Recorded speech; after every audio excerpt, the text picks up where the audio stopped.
Well, Duke, where the hell are we going today? We're gonna go to Pinchabalio's record ranch. Oh, Lord, not that asshole again. Bless his heart. The same. Now get on your horse.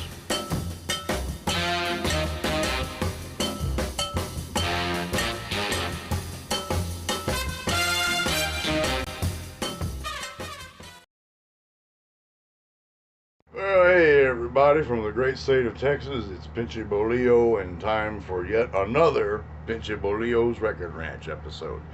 And today, I'm going to be talking about Bill Cosby. Because there used to be a time when I was actually funny. Okay, I'd get on the stage and make the people laugh with the crazy jokes and the Fat Albert and the old Weird Harold and the crazy crying Charlie and pretty much stories that don't seem to make a lot of sense and don't go anywhere, and then they make the crazy voices and there's dog even with the Jello pudding pot. Make the people laugh. This whole bunch is good for you. Put a smile on your face there. Everybody just laughing at the jokes and stuff. Make just say ha ha ha. Okay, now that I've completely embarrassed myself, there's a reason why I didn't do too good at school. I was too busy picking the navel and acting the fool. Oh, I cracked myself up. Okay. Okay, now that I've made a complete ass of myself. Alright. Oh, God. I need to say one thing right up front here, okay? I am not here to talk about the allegations that, have plagued Bill Cosby for the last several years. And I know just talking about Bill Cosby, period, I'm probably going to piss off and offend some people. I'm sorry. I'm not here to talk about all the stuff that's been going on in the news these last several years. That's reprehensible. That's just foul, and that's it. That's all I have to say on that subject. I'm cutting that off right here and right now because all I want to talk about is the fact that Bill was a phenomenal stand-up comedian in the 60s and 70s, and thank goodness this stuff got recorded to vinyl, because here we are 55, 60 years later, and the stuff still holds up. It's still funny. Everybody can relate to it. Everybody can go, oh man, oh I know a kid like that. Oh man, oh I know somebody that did something stupid like it. Whatever. So what I have here, this is not the complete Bill Cosby collection, but it's pretty damn close. I mean, his stuff to me is that funny that I'm going to go out, and if it's got his name on it, I'm going to buy it. Still have a few more I need to get, but just to kind of show you the collection and everything he's done over the years, at least the ones I've got. We start off in 1963, his very first album, and Bill Cosby is a very funny fellow. Right. Now, that whole right thing, that comes from a Noah's Ark stand-up routine he did, where God's trying to get Noah to build the ark and really does absolutely nothing more than just stress the man out and piss him off, and, I'm going to burn down this ark and I'm going to blah, blah, blah, blah, blah. But, actually, I was going to mention one thing, but I'm going to hold off on that in just a second. That was 1963. 1964, you have I Started Out as a Child. And he's talking about sneakers and the street football and the water bottle, Christmas time and the giant and the Lone Ranger and the TV football. This whole bunch is good. It's just going to make you laugh, you see. And now that I've shown you that second album, I think this applies only to his first two albums. Maybe the third one, I'm not sure. I think it's just the first two. But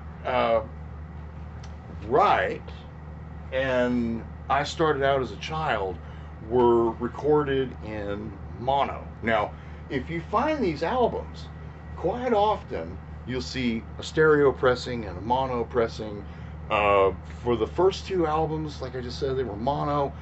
Don't buy the stereo mixes of these two right here, because what they did is they took the mono mix and just added a bunch of really bad reverb on them, and it sounds almost like he's, I don't know, like he's in a cave or a tin can. It's horrible. It's almost like it's almost this bad. If you can actually understand what I'm saying from the microphone here, it's not. The stereo sounds like this. The mono is nice and clean. So anyway, just with that side note, just make sure you get the mono mixes on those. 1965, we have Bill Cosby. Why is there air?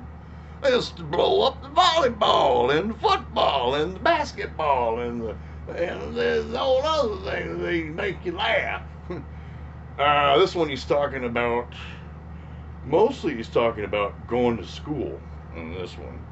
Funny stuff. It's just I don't want to say anything about how good. My attitude is like just let me get out of the way. You just play the albums and just see if you don't laugh at these things. They're funny. They're hilarious. 1966, you have Wonderfulness. Yeah, this one he's talking about go-kart race. That's why he's on the go-kart on the cover. 1967, you have Revenge, and he's talking about his wife and his two daughters, and oh yeah, this is the one. Buck on side 2 of Revenge.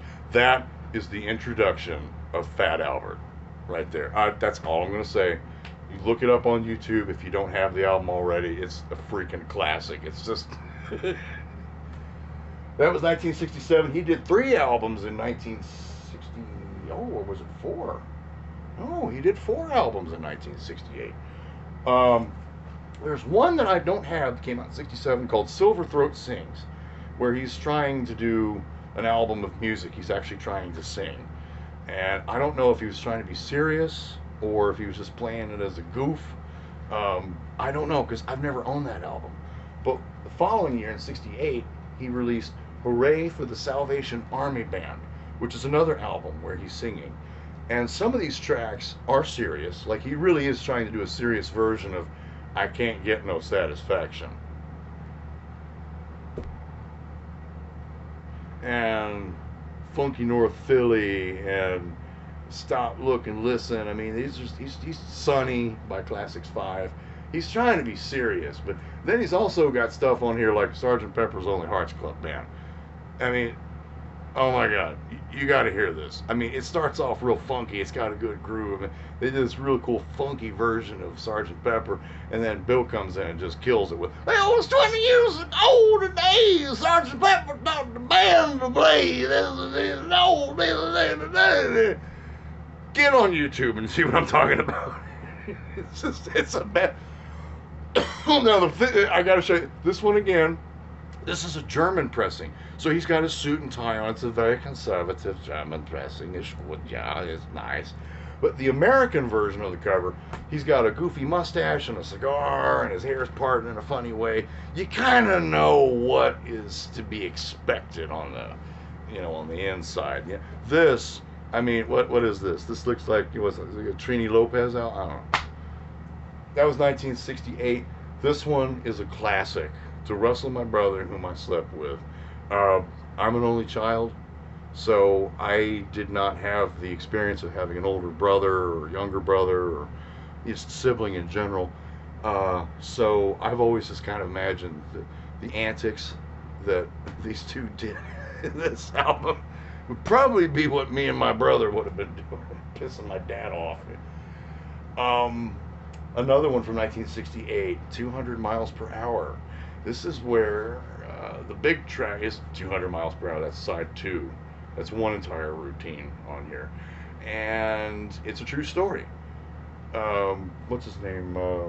Carroll Shelby of Cobra, the automotive sports car company.